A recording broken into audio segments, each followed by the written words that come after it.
ज़्यादा बढ़िया से बताएंगे कैसे सर, हम लोग के सबके प्रतिष्ठित अभिभावक हैं कि मैथमेटिक्स में जब आप अमूर्त चीज़ों को पढ़ाना शुरू करते हैं तो बच्चों को दिक्कत होने लगती है। तो हमारे पूर्वजों ने मूर्तियाँ बनाई, मंदिर बनाए, और जब आप व्यास को पढ़ेंगे, हिंदू धर्म में व्यास बहुत बड़े रचनाकार हुए हैं, 18 पुराणों की रचना उन्होंने की। तो उन्होंने लिखा, हे प्रभु मुझे क्षमा करना, तुम सर्वव्यापी हो और तब मैंने तुमको एक मंदिर में बैठा दिया। तो वास्तव में अच्छी प्रार्थना थी, हम लोगों को ध्यान में रखना है कि जो प्रकाश है, जो दीपक है, वो हमको अपने भीतर जलाना है, और चारों जो माहौल है उससे निराश नहीं। मैं एक बार बार बार बोलता हूँ अपने लोगों के बीच में कि चिंता के बहुत सारे कारण हो सकते हैं। एरिया ऑफ कंसर्न बहुत सारा मौका है, सड़कें अच्छी नहीं है, बिजली चली जाती है, बेरोजगारी है, लेकिन एरिया ऑफ इन्फ्लुएंस हमारा वो स्कूल का वो बच्चा है जिस पर हम काम कर रहे हैं, हमको उस पर ज्यादा ध्यान देना। तो इसी में कई बार क्या होता है, कैसे पूरे बिहार में जो कॉलेजेस हैं उसमें ये सेंट जेवियर्स का अच्छा चल रहा है, माहौल तो यहाँ भी अच्छा नहीं है, चारों नामांकन के लिए दबाव होता होगा, कुछ बच्चे चाहते होंगे कि बिना क्लास के हुए परीक्षा दे दें, ये सब कल्चर हर जगह रहता है। लेकिन उसी में जो अपना कंसर्न रखता है वो उसको बेहतर करता है। तो मैं आपसे आग्रह करूंगा हिस्ट्री मेकर्स को कि आपके साथ बहुत अच्छे अच्छे लोग जुड़े हुए हैं। जैसी सिन्हा साहब बिहार के नहीं पूरे भारत की सबसे बड़ी हस्ती है। बिहार सरकार ने 2 वर्ष पहले, पिछली बार तो कोविड के कारण हम लोग कोई शिक्षा पुरस्कार नहीं दे पाए, बिहार सरकार ने इनको मौलाना अबुल कलाम शिक्षा पुरस्कार से सम्मानित किया है। ज्ञानदेव मणि त्रिपाठी जी को आप जान रहे हैं, हम सबों को वह ज्ञान देते रहते हैं, नाम को सार्थक यही कर रहे हैं। पता नहीं कैसे उनके माता पिता जान गए थे पहले, हमेशा लगे रहते हैं। और तभी जो मैं देख रहा हूँ SCRT के लोग आए हैं, जब शिक्षा के चतराज जी आए हैं, बुजुर्ग है, आप लोगों ने कुंदन जी को भी बुलाया है। मैं तो कहूँगा कि आप उनको एक बार मंच पर बुलाइए, कहीं मौका लगे, और उनको एक शेर पढ़ने के लिए कहिए। हमारे देश के जाने माने शायद इस रूप में आप जानिए उनको, और बहुत बड़े रचनाकार, गंभीर रचना करते हैं। मैं कई बार मजाक नहीं करता था, वो साथ काम करते हैं।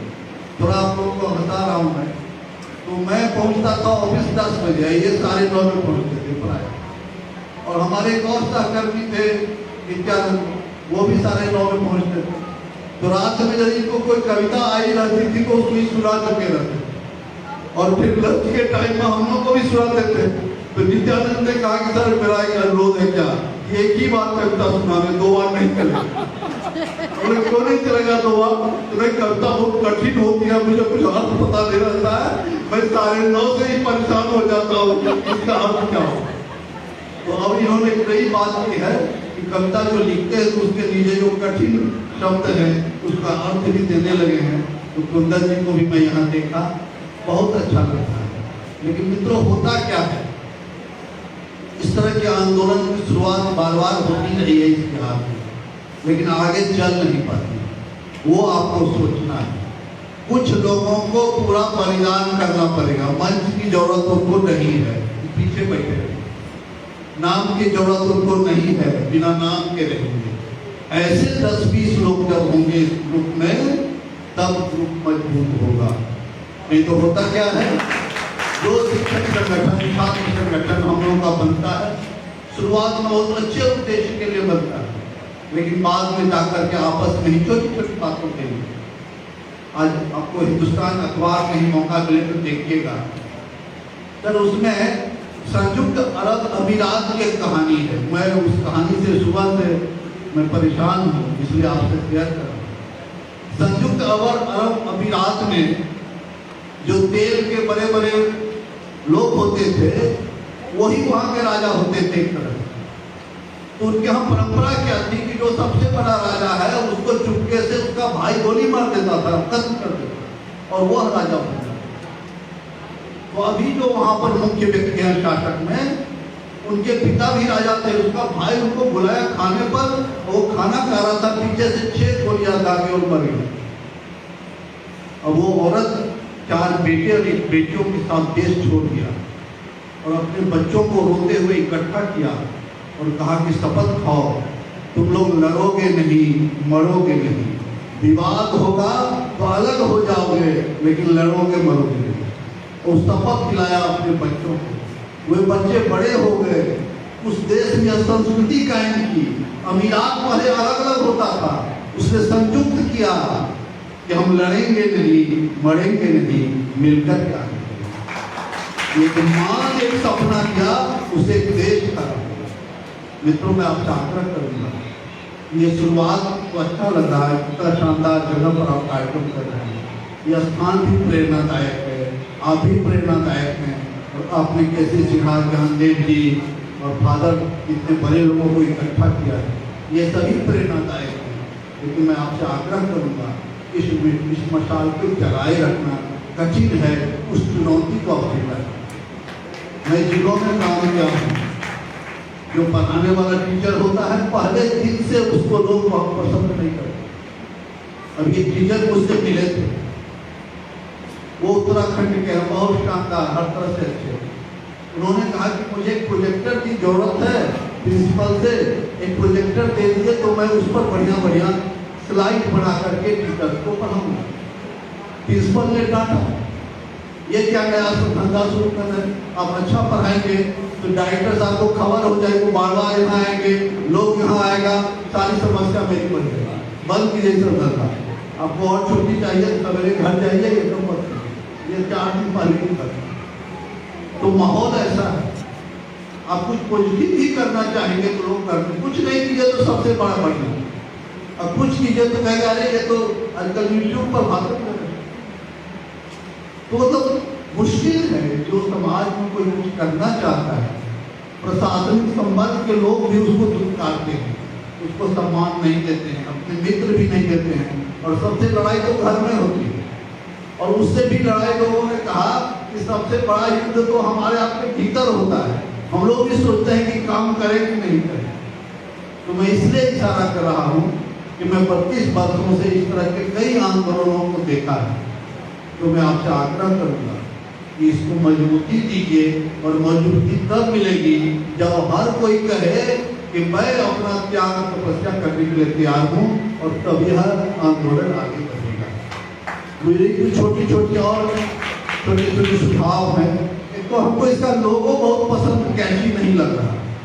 जब सब कुछ अच्छा हो रहा है, कोई अच्छा सा लोगो डिजाइन कीजिए, वो नहीं ठीक लगता है। जो आपका 1 2 3 पंचकोणीय है लगता है, या जो भी नाम दीजिए आप, तो ये पेंटागन को कुछ और सोचिए क्या हो सकता है, थोड़ा सुंदर बनाइए, कैची बनाइए, और कलर वगैरह का कैसे इस्तेमाल हो, बहुत सारे आपके टीचर्स भी होंगे जो अच्छा से कर लेंगे। इसका लोगो बेहतर कीजिए, और कुछ चीज़ों का आप निषेध भी कीजिए कि जो आंदोलन वाले लोग होंगे, झगड़े वाले लोग होंगे, उनको थोड़ा देर से हम अपने में शामिल करें। क्योंकि शिक्षा में जो परिवर्तन का सवाल है ना, वो जानकारी और ज्ञान से कम मतलब है।